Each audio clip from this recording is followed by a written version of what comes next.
Getting ready to start my time here in a few minutes and get my butt up here to where I got to pick up in Fort Wayne, Indiana. And then I'm just going back home to the yard, and someone else will deliver this load tomorrow because I'll be home tonight. Um,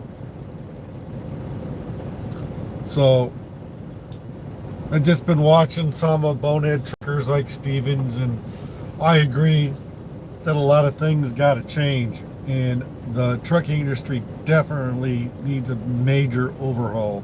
There's so many things going on in the trucking industry today that need to be changed, and I don't have the answers, and there's a lot of little things that got to be worked out, hashed out.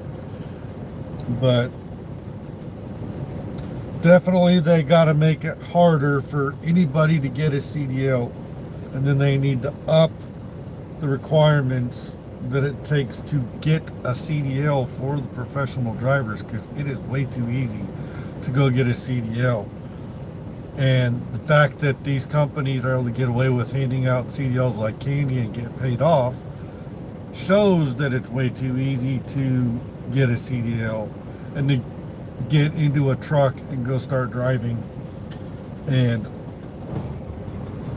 those that know who to pay off and how much and where to go, these foreign guys that keep coming over and then getting shipped back and coming back, they're starting to do something about it, because everybody's drawing attention to it and they can't ignore it anymore. So that aspect is getting better, but these schools need to have more requirements of proof that they have made sure that these new guys know what they're doing. And then the trainers in the trucks need to have more requirements of how they prove that they have taught the students, how to do stuff. These new guys, there needs to be more requirements. Probably take videos and pictures of them doing stuff while they're out with their trainer. And these companies need to not be able to run trainer and student like a regular team, because until towards the end of their training, the first couple of weeks need to be backing practice and routing practice and learning how to find your way around. So there's just so many things that they're not teaching. Like, most truck drivers don't even know how to chain up, which I think is an essential skill. If you're going to be an over-the-road truck driver and you're going to go all 50 states, all 48, whatever, you need to know how to chain when you goes in the mountain during the winter time. You got to have a rudimentary idea of how to do that. You also need to know how to find parking and how to look for parking when you can't find parking in the traditional places. So you gotta learn all the little nuances and little tricks, and trainers can teach some of that. And there's some things you can only learn through experience. There's some things that just take time to learn and to get better at. But the best thing that you can teach those students is a sense of urgency to want to get to your next destination as quickly as possible, and to set goals for yourself so you get to where you're going early if possible. And things happen. We have all kinds of things. You just never know. The reason why you always want to run early is because you never know when something's going to happen. And it sucks because you get to learn the places and the roads where you get slowed down the most. The more you drive, the more you get to know what areas of the country and which cities and which roads and highways and stuff where you run into the most slow ups, and you learn how to avoid and when to avoid. Because some of those things, like some of these cities, it's just a matter of avoiding them during rush hour, or trying to only go through them at night. But a lot of times you can't dictate that. You're at the mercy of when you're being dispatched and when you got to be some places, and sometimes that dictates that you got to go through like Chicago right during rush hour and going through, the Skyway at the worst possible time. Sometimes you can't help those things. It's hard to, depending on who you work for. Some companies give you a lot of latitude and you're able to dictate, oh, I'm not going to do this, I'm not going to do that, da da da da. I never turn much down because I want to be able to have the hours or the miles, and if I turn something down, I'm liable not to get something good. And, if you're not an owner operator and you're a company driver, you got to be real careful about how you are perceived by your company and your dispatcher as whether or not you're somebody that can get stuff done. If your dispatcher feels that you're somebody that can get stuff done, then that's a good thing. But you also don't want to become that person that your company feels they can take advantage of and have you run illegal a lot because you're willing to do so. Don't run illegal. Just say no and don't run illegal. Don't run over your hours just because they're trying to make you. And if they're trying to get you to do that, you need to put your foot down and just, you get there when you get there. And if you're running late because your dispatcher and your company is trying to push you, then maybe you need to work for a different company. If you got a Class A CDL, somebody will hire you. And after you get enough time under your belt, you will be able to get hired pretty much anywhere. Just the few caveats are don't avoid accidents, take your time when it comes to backing and doing difficult maneuvers, practice doing stuff, challenge yourself in reasonable ways, don't take unnecessary risks because they'll lead to accidents, but you got to learn what good risks and bad risks are when it comes to trucking. And sometimes you got to take chances. A lot of truck driving is based on a lot of just trying things out, trying new ways of going places, checking out new highways. And as you get to know the country better, you get to know the roads better, you get to know the different places around the country that you can rely upon to go park, things get better. But things do need to change in the industry. So many things. These companies are letting drivers get away with murder, and they need to stop. These places that I'm going to need to stop giving out loads to people that obviously can't communicate. If they can't speak English, if they gotta take their phone to translate in order to pick up that load, they should not be giving that person that load.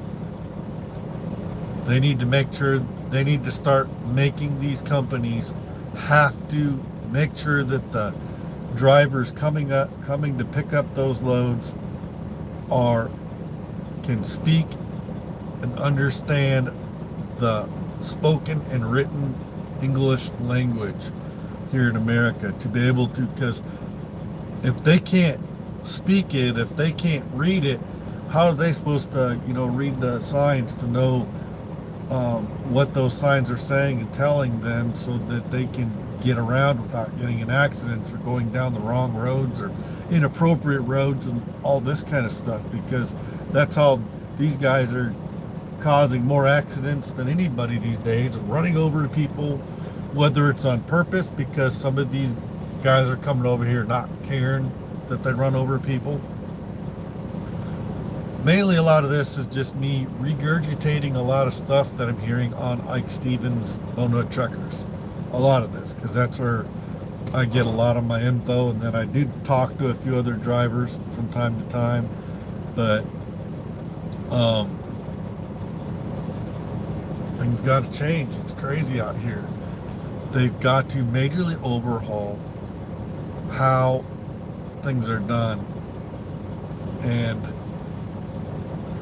up the training. And there needs to be ongoing training. They need to be taking in,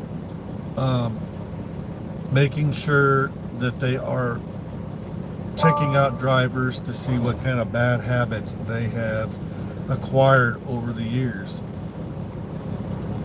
I know I probably got a bunch of bad habits that I've acquired over the years. Everybody does. We've all acquired bad habits as we get driving. We start getting more comfortable behind the wheel and we start getting a little complacent.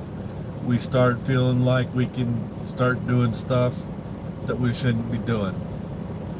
Watching shows going down the road and doing all kinds of crazy stuff that we shouldn't be doing. You kind of stop paying as much attention. You start, speeding a little more. You get up into the crowds a little more and start, driving the truck with the same mentality as you do a car, and that needs to stop, especially with truck drivers, because the four-wheelers do it too, but when you're doing that in these big ass trucks, you can't do that. You got to be keeping yourself in check.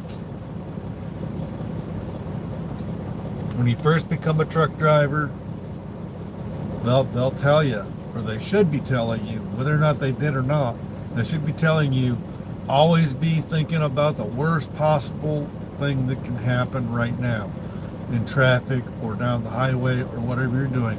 What is the worst possible thing that could happen? If this car, think about, what if that car were to do something bad? What's the worst possible thing that car could do right there that's right next to you? What's the worst possible thing that the people in front of you could do? And you need to prepare yourself for anything that might happen.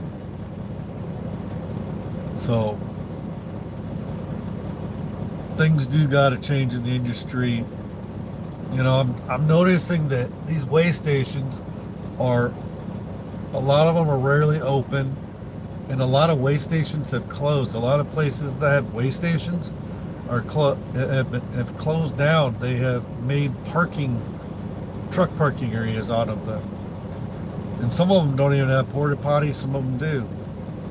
They have literally, dude, this guy needs to watch out. He's getting a little close.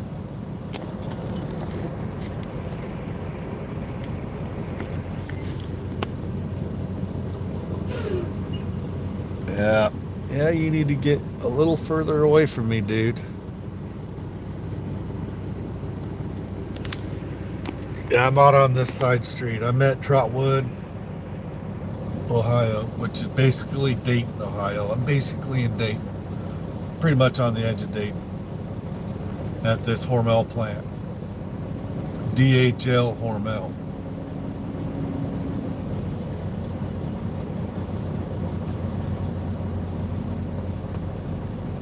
So, anyway, I've had my rant, but I do think they need to change many things. They might even need to change how logging works, and some of the requirements, because some of it gets rather stupid at times. Sometimes, trying to get home is a pain in the butt. In order to get home and not only have one day at home, I've got to drive over my time to get home. It's stupid. I shouldn't have to do things like that. And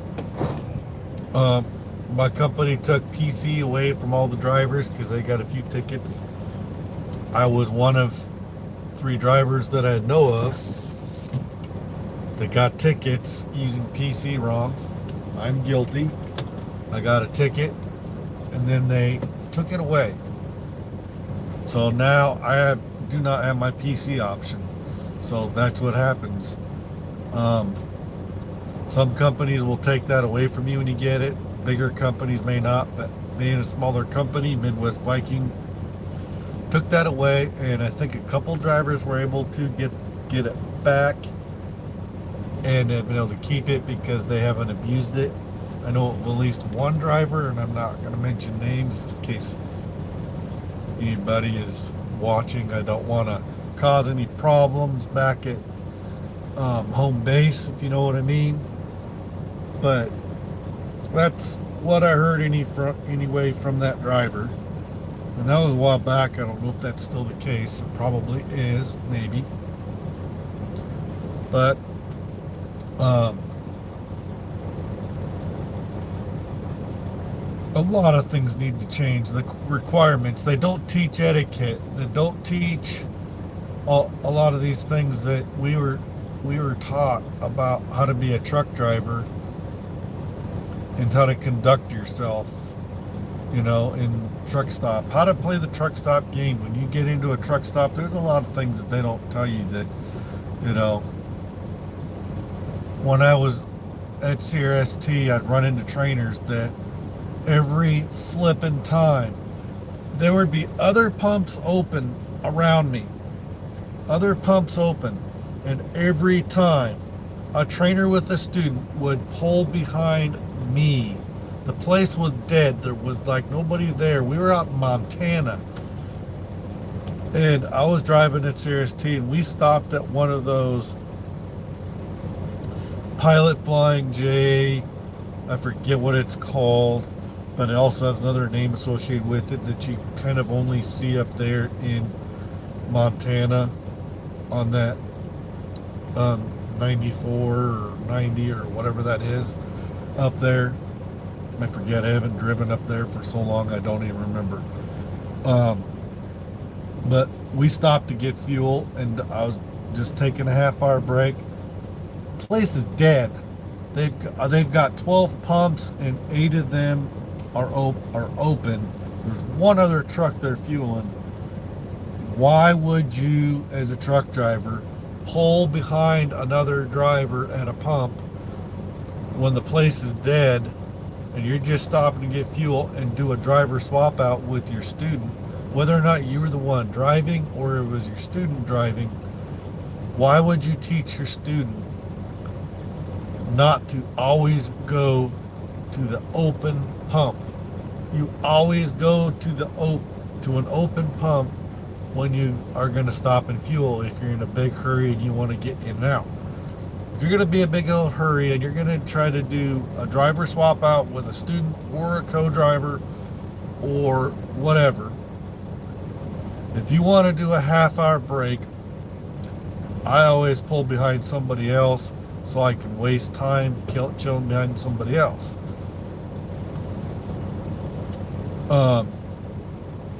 Especially if I'm just going to stop, run in, use the bathroom, grab something quick, and get back out in my truck within a couple of minutes. You stop, you pull behind somebody that looks like they just started pumping. That gives you at least 5 minutes to be able to run in. If it's busy, then you got to decide, well, can I get in and out of there in just a couple of minutes, or am I going to get slowed down and not be out before that driver's done? Because you want to be able to be in and out quick. If you can't guarantee that, then you need to go park. But there's ways. If you are someone who is good at the hustle and getting in and out of your truck, if you're not a slow guy, if you're a fast guy that has that sense of urgency and you can pull up to the pump behind somebody, there's those games that you play of knowing when to pull behind somebody, take up a few minutes there, that you know you got time to run in, especially if there's someone parked ahead of that guy at the pump. Someone in the pay lane, someone at the pump, and you're trying to take a half-hour break, you pull behind somebody. If you don't want to have to go waste time spending a 30-year break just parking into a spot, because that's basically what happens. You try and take a half-hour break, you pull into the truck stop, If you really want to save time, as soon as you pull into the truck stop, you put yourself in off duty or sleeper berth, whichever one you are doing, and put yourself off duty, and then drive around to, if you're not going to stop and get fuel,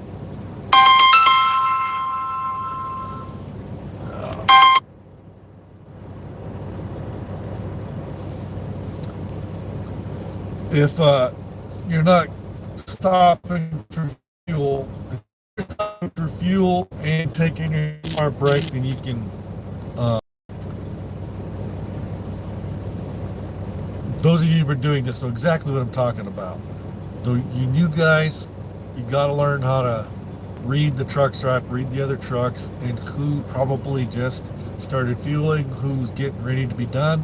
You can tell by a lot of things. If you can pull behind somebody who's got somebody in front of them who just pulled up, if you can pull up, and the ideal situation is you can see that person, there's someone just pulling up to the pay lane, and this truck is just pulling up, and they're going to get out and have to put their cards in, or they're using their app on their phone, whatever, but they haven't gotten out to even put their hoses in the tanks to start fueling.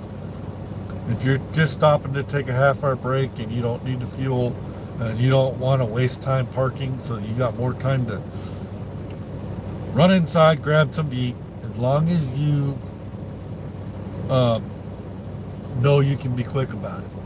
You go in and you grab stuff. If you're going to go into the fast food area, that is taking a real big gamble, because fast food is not fast food. You can order food and they'll take 10 minutes to make your shit sometimes.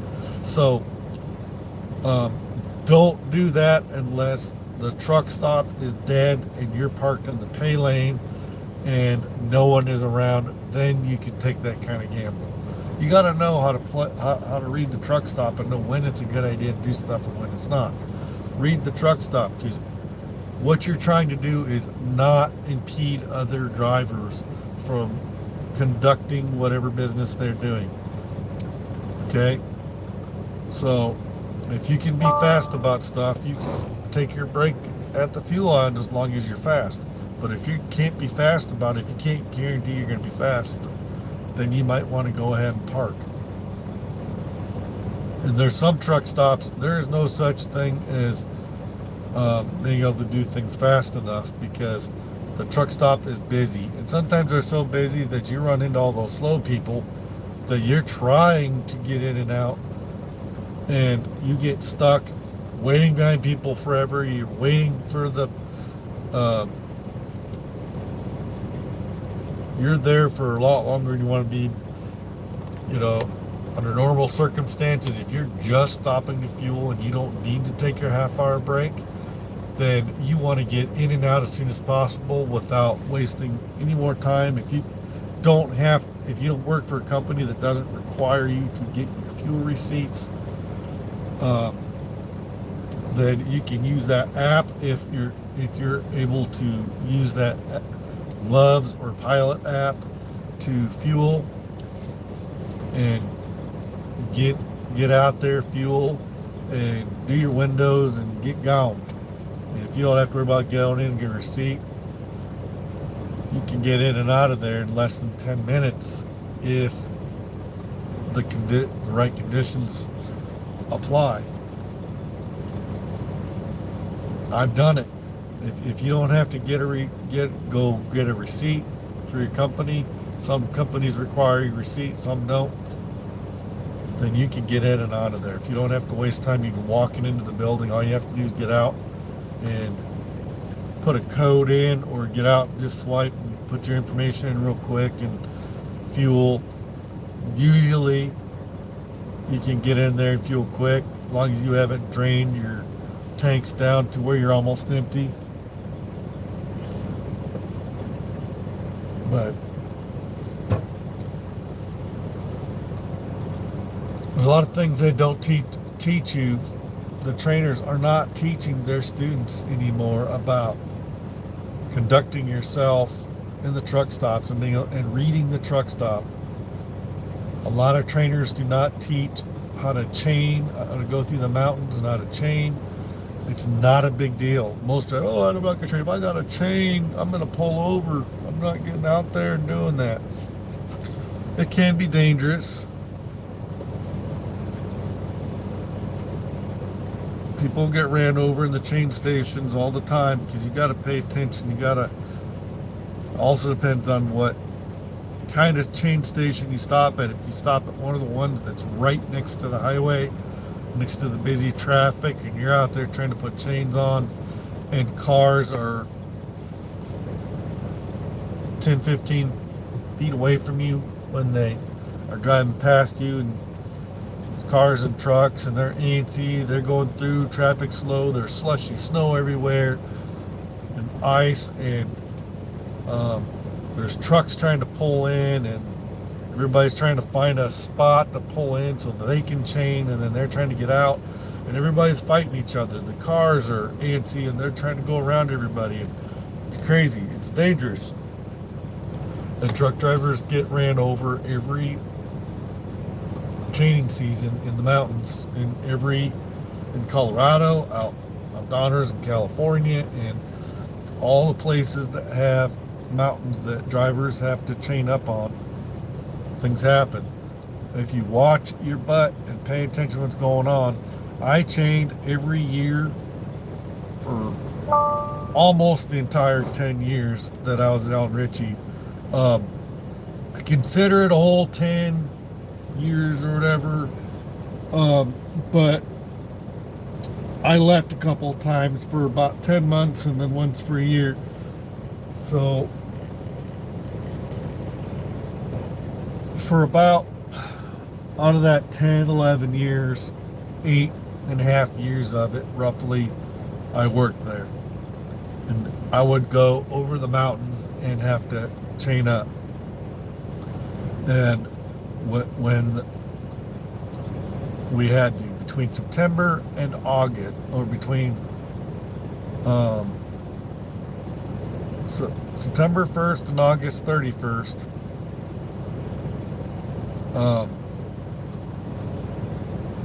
no, September and May, sorry. September 1st and May 31st, you have to have chains on your truck. You got to have at least 4 sets of chains on your truck. You got to have enough chains to do all 4 drive tires, at least in Colorado. And I've heard in Donners, I've only chained up over Vail and Eisenhower west of Denver. That's the only place I've ever chained up. I do not know the chaining rules anywhere else because I haven't had to do it anywhere else.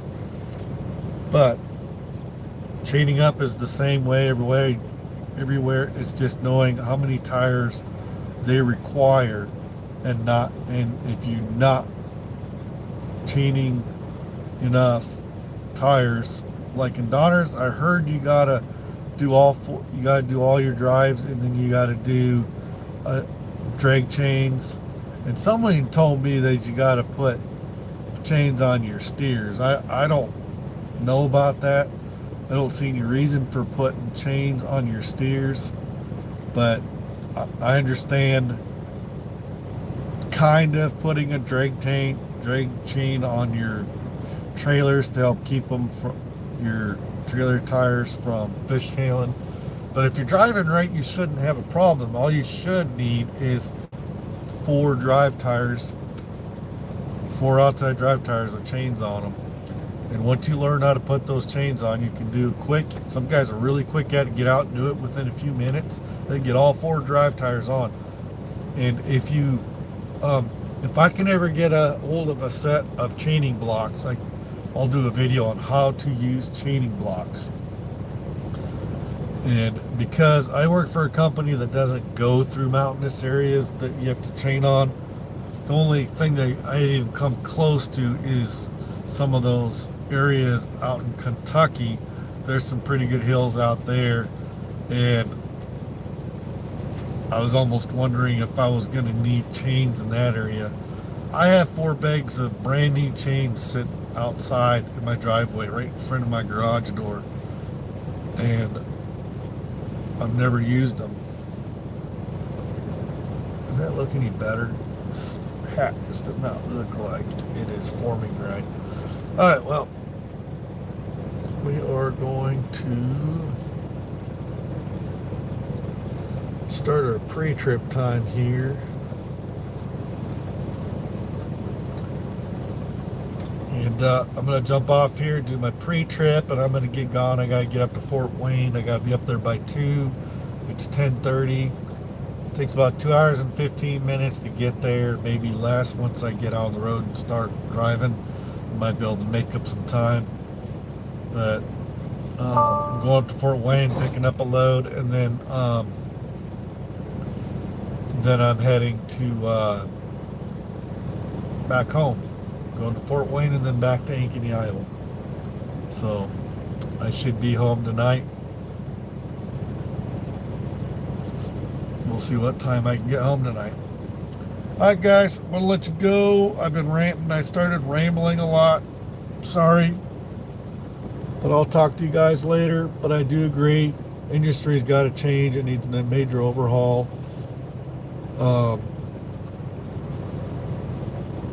And I will talk to you guys